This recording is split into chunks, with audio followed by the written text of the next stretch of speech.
Good morning. So இன்றைக்கி ஏசாயா 10வது அதிகாரம் மற்றும் 36லிருந்து 39வது அதிகாரங்கள் வரைக்கும் படிக்க போகிறோம். நம்ம ஜெபிச்சுக்கலாம். கர்த்தாவே, உம்முடைய பிரசன்னம் எங்களை வழிநடத்த வேண்டும் என்று ஜெபிக்கிறோம்.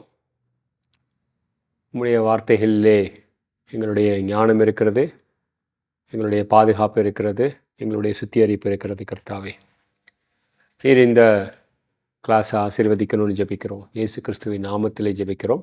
ஆமேன். ஸோ இந்த கிளாஸை நான் 3 பங்காக பிரிச்சிருக்கேன். முதல் பங்கு என்ன அப்படின்னு பார்த்தீங்கன்னா, கர்த்தருடைய சிட்சிப்பு. இரண்டாவது பங்கு என்ன அப்படின்னு பார்த்தீங்கன்னா, ஒரு அகங்காரத்தினுடைய அழிவு. கர்த்தருடைய சிட்சிப்பு, அகங்காரத்தினுடைய அழிவு. மூணாவது பங்கு என்னென்ன, ஒரு விசுவாசியினுடைய வீழ்ச்சி. ஸோ இதுதான் 3 பங்கு. இந்த 3 பங்கை நீங்கள் பார்த்தீங்கன்னாவே புரியும். கர்த்தருடைய சிட்சிப்பு, அகங்காரத்தினுடைய அழிவு, விசுவாசினுடைய வீழ்ச்சி. ஸோ கர்த்தருடைய சிட்சிப்பு அப்படின்னு நம்ம பார்க்கும் பொழுது, முதலாவதாக நம்ம பார்க்க வேண்டியது எபிரேயர் 12வது அதிகாரம் ஒரு சில வசனங்கள் நான் படிக்கிறேன், கேளுங்க. 7. நீங்கள் சிட்சையை சகிக்கிறவராய் இருந்தால் தேவன் உங்களை புத்திரராக எண்ணி நடத்துகிறார். தகப்பன் சிட்சியாத புத்திரன் உண்டோ? ஒரு கேள்வி. அப்போ சிட்சிப்பு அப்படின்றது யார்கிட்ட இருந்து வருது அப்படின்னு பார்த்தீங்கன்னா, தகப்பன்கிட்ட இருந்து வருது. நான் போய் பக்கத்து வீட்டுக்காரனுடைய பையனை சிட்சிக்க முடியாது, அதற்குரிய உரிமையும் இல்லை. ஸோ நம்ம ஏன் சகிச்சுக்கிறோம் அப்படின்னு கேட்டிங்கன்னா, இது தகப்பனிடமிருந்து வரக்கூடிய சிட்சிப்பு அப்படின்றார். 12:8 எபிரேயர், எல்லோருக்கும் கிடைக்கும் சிட்சை உங்களுக்கு கிடையாதிருந்தால் நீங்கள் புத்திரராய் இல்லாமல் வேசி பிள்ளைகளாய் இருப்பீர்களே. எனக்கு கர்த்தருடைய சிட்சிப்பு என் கரத்தில் இல்லை, என் மேலே இல்லை அப்படின்னா நான் ஒரு வேசியினுடைய பிள்ளையை போல இருந்திருப்பேன் அப்படின்னு சொல்கிறார். ஏன்னா தகப்பன் மகன் அப்படின்றதுக்குரிய உறவினுடைய அடையாளமே அந்த சிட்சிப்பு தான். நான் தவறாக போகும் பொழுது என் மேலே அந்த சிட்சிப்பு இல்லைன்னா தகப்பன் மகன் உறவுன்றதே இல்லைன்றது தான் அர்த்தம். அதுக்கப்புறம் பாருங்கள் 9. அன்றியும் நம்முடைய சரீரத்தின் தகப்பன்மார்கள் நம்மை சிட்சிக்கும் போது அவர்களுக்கு நாம் அஞ்சி நடந்திருக்க நாம் பிழைக்கத்தக்கதாக ஆவிகளின் பிதாவுக்கு வெகு அதிகமாய் அடங்கி நடக்க வேண்டும் அல்லவா? அவர்கள் தங்களுக்கு நலனென்று தோன்றினபடி கொஞ்சம் காலம் சிட்சித்தார்கள். இவரோ பரிசுத்தத்துக்கு நாம் பங்குள்ளவர்களாகும்படி பொருட்டு நம்முடைய பிரயோஜனத்திற்காகவே நம்மை சிட்சிக்கிறார். எந்த சிட்சையும் தற்காலத்திலே சந்தோஷமாய் காணாமல் துக்கமாய் காணும். ஆகிலும் பிற்காலத்திலே அதில் பழகினவர்களுக்கு அது நீதியாக சமாதானத்தின் பலனை கொடுக்கும். ஒவ்வொரு வசனமும் பொக்கிஷங்கள் அடைந்த ஒரு வசனமாக இருக்குது. ஸோ 10வது வசனம் இவருடைய சிட்சிப்பு எதற்காக அப்படின்னு பார்த்தீங்கன்னா, நாம் பரிசுத்தத்தில் பங்குள்ளவர்களாக இருக்கும்படிக்கு. ரைட். அதனால தான் அந்த திராட்சை செடியினுடைய கொடியை கர்த்தர் சிட்சிக்கிறார், அதிக கனிகளை தரும்படி. கடைசியாக 11வது வசனத்தை பாருங்கள். அது நீதியான சமாதானத்தின் பலனை கொடுக்கும். ஸோ அந்த கர்த்தருடைய சிட்சிப்பை தான் நம்ம இங்கே பார்க்குறோம். முதலாவதாக கர்த்தருடைய சிட்சிப்பு யார் மேலே இருந்தது அப்படின்னு கேட்டிங்கன்னா, எபிராயிம். உங்களுக்கு எபிராயிம்னா யாருன்னு தெரியும்னு நினைக்கிறேன். இது இஸ்ரவேலினுடைய வடக்கு பகுதி. ரைட். இஸ்ரவேலினுடைய தெற்கு பகுதி என்ன அப்படின்னு கேட்டிங்கன்னா யூதா. இஸ்ரவேல் 2ஆக பிரிஞ்சிருச்சு சாலமோனுடைய மகனுடைய காலத்தில். யெரொபெயாம் காலத்தில் 2ஆக பிரிஞ்சது. வடக்கு பகுதி சமேரியாவை தலைநகரமாக கொண்டு ஆண்டு வந்தது. அந்த யூதா வம்சத்தார் தெற்கு பகுதியில் அவங்க எருசலேமை தலைநகரமாக கொண்டு ஆண்டு வந்தார்கள். ஸோ முதலாவதாக போன கிளாஸ்லேயே பார்த்தோம் நம்ம எபிராயினுடைய சிட்சிப்பு. அதற்குரிய காரணங்களையும் நம்ம கண்டோம். கர்த்தர் ரொம்ப அழகாக சொல்லியிருப்பார். 9வது அதிகாரத்தில் 8வது வசனத்திலிருந்து ஆண்டவர் யாக்கோப்புக்கு ஒரு வார்த்தையை அனுப்பினார், அது இஸ்ரவேலின் மேல் இறங்கிற்று. ரைட். ஸோ 9:8 வரைக்கும் எதற்காக அவர்கள் சிட்சிக்கப்பட்டார்கள் அப்படின்னு பார்த்தீங்கன்னா அவர்களுடைய அகங்காரம். கரெக்ட். ஸோ செங்கல் இடிந்து போயிற்று, பொழிந்த கல்லாலை திரும்ப கட்டுவோம். காட்டத்தி மரங்கள் வெட்டி போடப்பட்டது, அவைகளுக்கு பதிலாக கேதுரு மயங்களை வைப்போம் என்று அகந்தையும் மனப்பெருமையும் சொல்லுகிற எப்ராஹிமீர். அதனால நான் உங்களை சிட்சிப்பேன். அதுக்கப்புறம் 4 காரணங்கள் சொல்றாரு. 13 9வது அதிகாரம் ஏசாயா 17 வரைக்கும் இன்னொரு காரணம். ஏன்னா அவர்கள் மனம் திரும்பாமல் போனார்கள். ரைட். ஸோ 13 பாருங்கள், ஜனங்கள் தங்களை அடிக்கிறவரிடத்தில் திரும்பாமலும் சேனைகளின் கர்த்தரை தேடாமலும் இருக்கிறார்கள், அதனால் சிட்சிப்பு. 3வது காரணம் எப்ராஹிம், அதற்குரிய சிட்சிப்பு என்னென்னா 18 21 வரைக்கும் சமூக அநீதி. ஸோ 18 பாருங்கள், ஆகாமியமானது அக்னியை போல எரிகிறது, அது முட்செடியை நெருஞ்சலையும் பட்சிக்கும், அது நெருங்கிய காட்டை கொளுத்தும், புகை திரண்டு எழும்பும். சேனைகளுடைய கர்த்தர் சினத்தால் அந்த தேசம் அந்தகாரப்பட்டு ஜனங்கள் அக்னிக்கு இரையாவார்கள், ஒருவனும் தன்னை சகோதரனை தப்பு விடான். இவங்களுடைய பொல்லாத விஷயங்கள். ரைட். ஸோ அந்த இதனால் கர்த்தர் சிட்சித்தார். கடைசியாக கர்த்தர் எதனால் சிட்சித்தார்னு இவங்களுடைய நடைமுறைகள் மோசேயினுடைய உடன்படிக்கைக்கு எதிராக இருந்தது. ஸோ 10வது அதிகாரம் 1வது வசனம், ஏழைகளை வழக்கிலே தோற்க பண்ணவும், என் ஜனத்தின் சிறுமையானவர்களின் நியாயத்தை புரட்டவும், விதவைகளை சூறையாடவும், திக்கற்ற பிள்ளைகளை கொள்ளையிடவும். இதனால் கர்த்தர் சிட்சித்தார். ஸோ கர்த்தர் சிட்சிப்பதற்கு காரணம் அவர்கள் கர்த்தரால் தெரிந்து கொள்ளப்பட்டவர்கள். இது இப்ராஹிமனுடைய சிட்சிப்பு. அதே போல் யூதா வம்சத்தாருடைய சிட்சிப்பு இருந்தது. அது ஏன் இருந்ததுன்னா, ஆகாஸ் என்கிற ராஜா 2 ராஜாக்கள் 16 இந்த தேசம் முழுவதையுமே விக்கிரக ஆராதனைக்கு திருப்பிட்டான். எந்த மாதிரியான விக்கிரக ஆராதனை? அசிரியாவினுடைய விக்கிரக ஆராதனைக்கு திருப்பிட்டான். அதை நீங்கள் 2 ராஜாக்கள் 16 படித்து பார்த்தீங்கன்னா தெரியும். அந்த ஆகாஸ் என்கிற ராஜாவை தான் ஏசாயா சந்தித்து தன்னுடைய மகன் யஷூர் ஜசூப்போட போகும்பொழுது அவன் என்ன கேட்டான், நான் கர்த்தரை சோதிக்க மாட்டேன், அடையாளம் கேட்க மாட்டேன் அப்படின்னு 7வது அதிகாரத்தில் ஒரு ஆவிக்குரியவனை போல நடித்தான். ஆனால் அவனுடைய வாழ்க்கை எப்படி இருந்தது? அவனுடைய நடிப்புக்கு மாறாக விக்கிரக ஆராதனையில் ஈடுபட்டான். ஸோ அதனால் கர்த்தர் அவன்கிட்ட சொல்கிறாரு, உன்னை நான் அசீரிய தேசத்திற்கு ஒப்பு கொடுப்பேன் அப்படின்றார். 17 பாருங்கள், 7வது அதிகாரம். எப்ராஹிம் யூதாவை விட்டு பிரிந்த நாள் முதல் வராத நாட்களை கர்த்தர் உன்மேலும் உன் ஜனத்தின் மேலும் உன்னுடைய பிதாவின் வம்சத்தின் மேலும் அசீரியாவின் ராஜாவினால் வர பண்ணுவார். ரைட். ஸோ இந்த அசீரியாவின் ராஜாவினால் வர பண்ணுவார். அது எப்படி வரும் அப்படின்றத சொல்கிறாரு 8வது அதிகாரம் 7வது வசனத்திலிருந்து. ஏன் வருது அப்படின்றத, இதோ ஆண்டவர் வல்லமையுள்ள திரளான ஆற்று நீரை போன்ற அசீரியாவின் ராஜாவையும் அவனுடைய சகல ஆடம்பரத்தையும் அவர்கள் மேல் புரள பண்ணுவார். அது அவர்களுக்குள்ளே ஓடைகள் எல்லாவற்றிலும் போய் அவர்களுடைய எல்லா கரைகளின் மேல் புரண்டு யூதாவுக்குள் புகுந்து பிறவாகி கடந்து கழுத்து மட்டும் வரும் என்றார். ரைட். ஏன்னா இந்த ஜனங்கள் கேட்கல கர்த்தருடைய வார்த்தையை. 6வது வசனம், ஜனங்கள் மெதுவாய் ஓடுகிற சிலோவின் தண்ணீர்களை அசட்டை பண்ணினதினால் கழுத்து மட்டும் வரும் அப்படின்றார். ஆனால் முழுசாக முழுங்க மாட்டாங்க. ஏன் கழுத்து மட்டும் வரும் ஆனால் முழுசாக முழுங்க மாட்டாங்க அப்படின்னு பார்த்தீங்கன்னா, கர்த்தர் மறுபடியும் இடைப்படுவார். ஏன் கர்த்தர் இடைப்படுவார் அப்படின்னு பார்த்தீங்கன்னா தான் இந்த ஏசாயா 36 39 நமக்கு ஓப்பன் ஆகும்.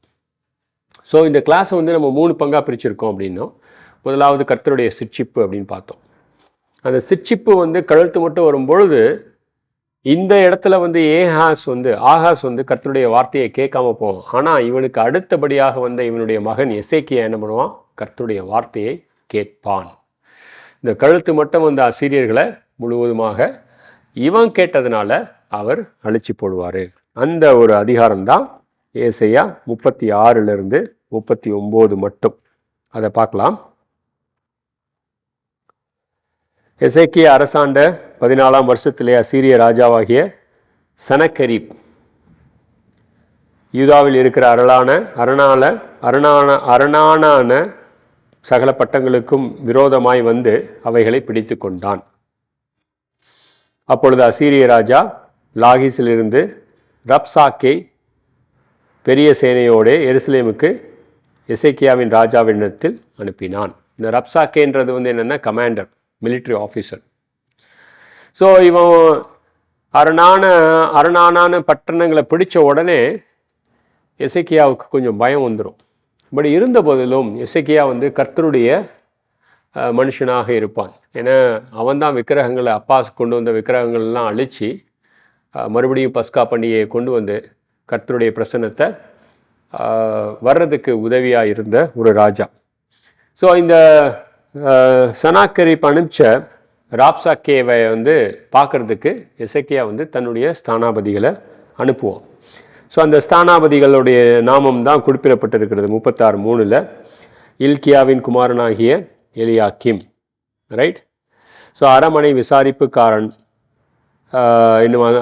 விசாரிப்புக்காரன் செப்னா என்னும் சம்பிரதி, ஆசாப் குமாரனாகிய யோவாக் என்னும் கணக்கனும் அவர்களிடத்தில் புறப்பு போனார். ரப்சேக்கே அவர்களை நோக்கி, அசீரிய ராஜாவாகிய மகாராஜாவான உரைக்கிறது என்னவென்றால், நீங்கள் எசேக்கியாவுக்கு சொல்ல வேண்டியதும் என்னவென்றால், நீங்கள் நம்பியிருக்கிற இந்த நம்பிக்கை என்ன?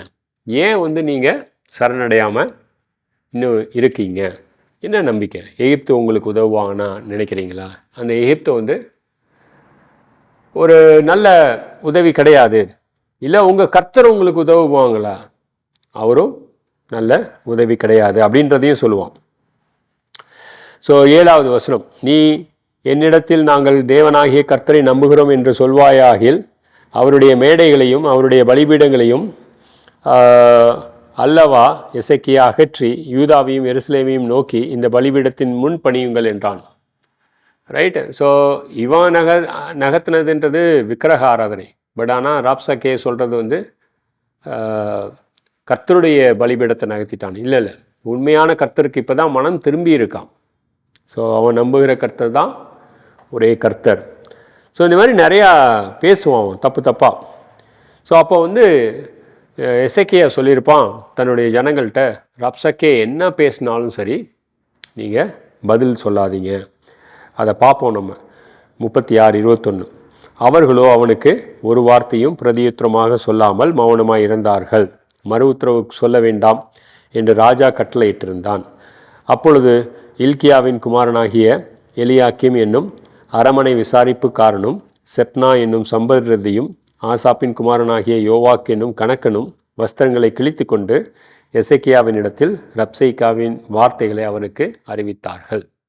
இப்போ அந்த கடிதத்தை எடுத்துக்கிட்டு எசேக்கியா வந்து தேவனுடைய ஆலயத்துக்கு ஓடிட்டு ஒரு சூப்பரான ஒரு ஜெபம் பண்ணுவான். ஸோ அந்த ஜெபத்தை நம்ம இப்போ படிக்க போகிறோம். கர்த்தர் எப்படி அந்த ஜெபத்துக்கு இறங்கி வராரு அப்படின்றதையும் பார்க்க போகிறோம். 37:14 இருக்கு அந்த ஜெபம். எசேக்கியா ஸ்தானாபதிகளின் கையில் இருந்த நிருபத்தை வாங்கி வாசித்தான். பின்பு எசேக்கியா கர்த்தருடைய ஆலயத்துக்கு போய் கர்த்தருக்கு முன்பாக விரித்து கர்த்தரை நோக்கி, சேனைகளின் கர்த்தாவே, கேருபீன்களின் மத்தியில் வாசம் பண்ணுகிற இஸ்ரவேலின் தேவனே, நீர் ஒருவரே பூமியின் ராஜ்யங்களுக்கெல்லாம் தேவனானவர். நீர் வானத்தையும் பூமியும் உண்டாக்கினவர். ஸோ ஆதியாகமம் 1:1 சொல்லி ஜெபிக்கிறான். கர்த்தருடைய உடன்படிக்கை சொல்லி ஜெபிக்கிறான். ஸோ கர்த்தர் அவனுக்கு உதவியாக என்ன பண்ணுறாரு? 37வது அதிகாரம் 36வது வசனம் பாருங்கள். அப்பொழுது கர்த்தருடைய தூதன் புறப்பட்டு அசீரியரின் பாளையத்தில் 185,000 பேரை சங்கரித்தான். அதிகாலமே எழுந்திருக்கும் பொழுது இதோ அவர்கள் எல்லோரும் செத்த பிரேதங்களாய் கிடந்தார்கள். Wow, right. ஆகாஷ் இது காலத்தில் இது நடந்திருக்கலாம், பட் ஆனால் இது நடக்கலை. ஆனால் அவனுடைய மகன் காலம் எசேக்கியாவின் காலத்தில் இது நடந்தது. அருமையான ஒரு விஷயம். இந்த கிளாஸில் 3 பங்கு சொன்னோம்ல, அந்த முதலாவது பங்கு தான் பார்த்தோம், சிட்சிப்பு. 2வது பங்கு வந்து அகங்காரத்தின் அழிவு. 3வது பங்கு விசுவாசியின் வீழ்ச்சி. அந்த விசுவாசி எசேக்கியா எப்படி வீழ்ச்சி அடைகிறான் அப்படின்றதையும் பார்க்கலாம். இந்த இடத்துல எசேக்கியாவுக்கு உடம்பு சரியில்லாமல் போயிடும். 38வது அதிகாரம். ஸோ அவனுக்கு ஒரு சின்ன கொப்பளம் வந்துடும், மரணத்துக்கு ஏதுவான ஒரு கேன்சர் போல் வியாதி. கர்த்தர்கிட்ட ப்ரே பண்ணுவோம். அதுக்கு முன்னாடி வந்து அந்த வியாதியினுடைய காரணத்தை வந்து ஏசையா சொல்லுவோம். இது வந்து 1வது வசனம் 38. அந்நாட்களிலே எசேக்கியா வியாதிப்பட்டு மரணத்துக்கு ஏதுவாய் இருந்தான். அப்பொழுது ஆமோத்சின் குமாரனாகிய ஏசாயா என்னும் தீர்க்கதரிசி அவனிடத்தில் வந்து அவனை நோக்கி, நீர் உமது வீட்டு காரியத்தை ஒழுங்குபடுத்தும். வீட்டில் என்ன ஒழுங்குபடுத்தணும்னு தெரில, பட் ஆனால் தவறான விஷயங்களில் இருந்ததுனால ஒழுங்குபடுத்தும் அப்படின்னா. ஸோ உடனே எசேக்கியா வந்து சுவர் பக்கமாக திரும்பிக்கிட்டு கர்த்தரை நோக்கி, கர்த்தாவை உமக்கு முன்பாக ஜெபிக்கிறேன்னு கர்த்தர் வந்து அவனுக்கு உதவியை கட்டளையிடுவார். இந்த உதவியை கட்டளையிட்ட உடனே இந்த நியூஸ் வந்து பாபிலோன் ராஜாவுக்கு போய் பாபிலோன் ராஜா தன்னுடைய ஸ்தானாபதிகளை அனுப்புவார். அதுதான் 39வது அதிகாரம்.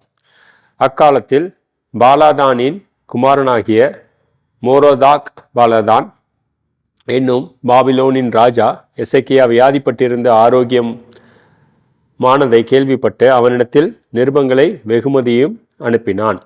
எசேக்கியா அவர்களை கண்டு சந்தோஷப்பட்டு தன் பொக்கிஷ சாலையும் வெள்ளியையும் பொன்னையும் கந்த வர்க்கங்களையும் நல்ல பரிமள தளத்தையும் ஆயுத சாலை அனைத்தையும் தன் பொக்கிஷ சாலையில் உள்ள எல்லாவற்றையும் அவர்களுக்கு காண்பித்தான். இவன் என்ன பண்ணியிருக்கணும்?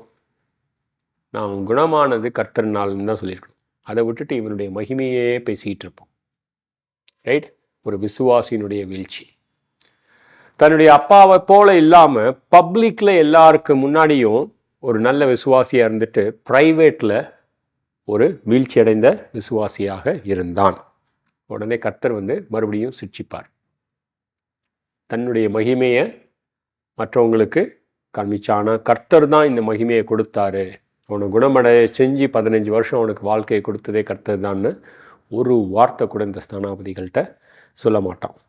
ஸோ அதனால் மறுபடியும் எசேக்கியா அந்த இடத்துக்கு வரான், ஏசையா வரான். அப்பொழுது 3வது வசனம், ஏசையா தீர்க்கதரிசி எசேக்கியாவின் ராஜாவின் இடத்தில் வந்து அந்த மனுஷர் என்ன சொன்னார்கள், எங்கே இருந்து உம்மிடத்தில் வந்தார்கள் என்று கேட்டார். அதற்கு எசேக்கியா, பாபிலோன் தேசத்திலிருந்தும் தூர தேசத்திலிருந்தும் என்னிடத்தில் வந்தார்கள். அப்பொழுது அவன், உம்முடைய வீட்டில் என்னத்தை பார்த்தார்கள் என்று கேட்டான். என்னுடைய கொப்பளம் ஹீலானதை பார்த்தாங்களா? இல்லை. அதற்கு எசேக்கியா, என் வீட்டில் உள்ள எல்லாவற்றையும் பார்த்தார்கள். ஸோ அந்த பாபிலோன் தேசத்துக்கு கண்டிப்பாக இஸ்ரவேல் போகும். ரைட்? விசுவாசியினுடைய வீழ்ச்சி.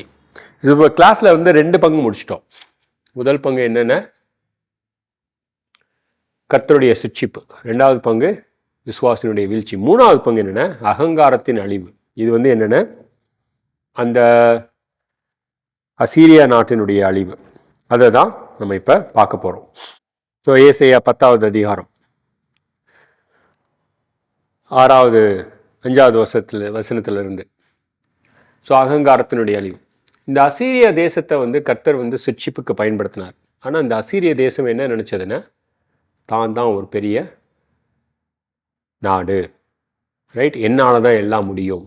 ஆனால் அவங்க கர்த்தருடைய கையில் இருக்கிற கோல் மாதிரி, அவங்க கர்த்தருடைய கையில் இருக்கிற ஒரு சினத்தின் தண்டாயுதம் மாதிரி, அந்த தண்டாயுதத்தை கொண்டு தன்னுடைய பிள்ளைகளை வந்து சிட்சிக்கிறார்.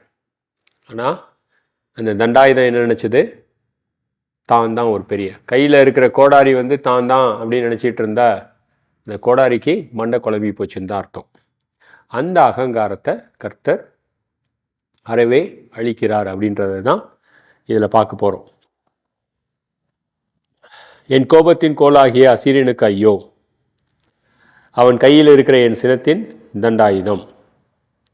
அவபக்தியான ஜனங்களுக்கு விரோதமாய் நான் அவனை அனுப்பி எனக்கு கோபம் முட்டின ஜனத்தை கொள்ளையிடவும் சூறையாடவும் அதன் வீதிகளில் சேற்றை போல் மிதித்து போடவும் அவனுக்கு கட்டளை கொடுப்பேன். அவனோ அப்படி எண்ணுகிறதில்லை, அவன் இருதயம் அப்படிப்பட்டதை நினைக்கிறதும் இல்லை. அநேகம் ஜாதிகளை அழிக்கவும் சங்கரிக்கவுமே தன்னுடைய மனதில் நினைவு கூறுகிறான். கர்த்தர் வந்து சிட்சிப்பு கிடைச்சா இவன் அழிக்கிறதுக்கு நினைக்கிறான். சிட்சிப்பும் அழிப்பும் ஒன்றும் கிடையாது. அப்போ கர்த்தர் வந்து இந்த இடத்துல இறங்கணும். அவன் என்ன சொல்கிறான்னு பாருங்கள் நீங்கள். என் பிரபுக்கள் அனைவரும் ராஜாக்கள் அல்லவா? கல்னோ பட்டணம் கற்கிமீசை போல ஆனதில்லையா? ரைட்? எருசலேமையும் சமாரியாவும் பார்க்கிலும் விசேஷித்த சிலையுள்ள விக்கிரகங்களின் ராஜ்யங்களை என் கை கண்டுபிடித்திருக்கு. நான் சமாரியாவுக்கும் அதன் விக்கிரகங்களுக்கும் செய்தது போல எருசலேமுக்கும் அதன் விக்கிரகங்களுக்கும் செய்யாமல் இருப்பேனா. இவன் வந்து கர்த்தருக்கு எதிராக போகிற, அந்த கடவுளுக்கு எதிராக, இந்த விக்கிரகத்தெல்லாம் கர்த்தர் நினச்சிட்டு அதுக்கு எதிராக, அப்படிங்கும்போது கர்த்தருக்கு எதிராகவே நின்னான். ரைட். ஸோ அந்த ஒரு சிந்தனையை தான் கர்த்தர் வந்து முற்றிலுமாக இந்த அதிகாரத்தில் அளிக்கிறார். 15 பாருங்கள். கோடாரியானது தன்னால் வெட்டுகிறவனுக்கு விரோதமாய் மேன்மை பாராட்டலாமா? வாளானது தன்னை கையாடுகிறவனுக்கு விரோதமாய் மேன்மை பாராட்டலாமா? பாராட்டினால் தடியானது தன்னை பிடித்தவனை மிரட்டினால் போனவும், கோலானது நான் மரக்கட்டை இல்லை என்று சொன்னது போலானவும் கூடும். ஆகையால் சேனையின் கர்த்தர் 16வது அவனை சேர்ந்த கொளுத்தவர்களுக்குள்ளே இளைப்பை அனுப்புவார். பட்சிக்கும் அக்னியைப் போலவும் ஒரு அக்னியின் மகிமையின் கீழ் அவனை கொளுத்துவார். கடைசியில் வந்து ஒரு நாட்டை அழிக்கிறது, ஒரு காட்டை அழிக்கிறது போல அழிச்சிருவேன் அப்படிம்பார். 10:34-35. இதோ சேனையின் கர்த்தராகிய ஆண்டவர் தோப்புகளை பயங்கரமாய் வெட்டுவார், ஓங்கி வளர்ந்தவைகளை வெட்டிமையானவைகள் தாழ்த்தப்படும். அவர் காட்டின் அடர்த்தியை கோடாரினாலே வெற்றிப்படுவார், மகத்துவமானராலே லிபனோன் விழும் அப்படிம்பார். ஸோ இந்த கிளாஸில் நம்ம என்ன பார்த்துருக்கோம்? நம்ம முதல் பங்கில் கர்த்தருடைய சிட்சிப்பு, அந்த சிட்சிப்புக்கு பயன்படுத்தின அந்த கோல் வந்து என்னது? அகங்காரப்படுது, அகங்காரத்தினுடைய அழிவு பார்க்குறோம். அதே சமயத்தில் அந்த விசுவாசினுடைய வீழ்ச்சியும் பார்த்தோம். ரைட். இந்த அசீரியா நாடு வந்து கழுத்து மட்டும் வரும் பொழுது ஆகாஷ் பண்ணது மாதிரி இல்லாமல் எசேக்கியா வந்து கர்த்தரை நம்பி இருந்தாலும் பட் கொஞ்சம் காலத்தில் வந்து அவன் என்ன பண்ணிட்டான்? கர்த்தரை மறுதளிக்கிறவனாக, கர்த்தருக்கு மகிமையை வந்து தனக்கு எடுத்துக்கொண்டவனாக இருக்கும் பொழுது அந்த விசுவாசத்தினுடைய வீழ்ச்சியும் பார்க்குறோம். இந்த காட்டு அழிஞ்சு போயிடுச்சுன்னு கவலைப்படாதீங்க. 11வது வசனத்தில் என்ன ஆகும்னா, ஈசா என்னும் அடிமரத்திலிருந்து ஒரு துளிர் தோன்றி அவன் வேரிலிருந்து ஒரு கிளை எழும்பி செழிக்கும். அது யாருன்னு கேட்டிங்கன்னா இயேசு கிறிஸ்து. அவருடைய ராஜ்யத்தை குறித்த அந்த அதிகாரம் தான் 11வது அதிகாரம். அதை வந்து நம்ம அடுத்த கிளாஸில் பார்க்கலாம். Thank you so much. ஜெபிச்சுக்கலாம். கர்த்தாவே, இந்த நேரத்திற்காக நன்றி செலுத்துகிறோம். தொடர்ச்சியாக இந்த கிளாஸஸை நீங்கள் ஆசீர்வதிக்கணும்னு ஜெபிக்கிறோம். இயேசு கிறிஸ்துவின் நாமத்திலே ஜெபிக்கிறோம். ஆமேன்.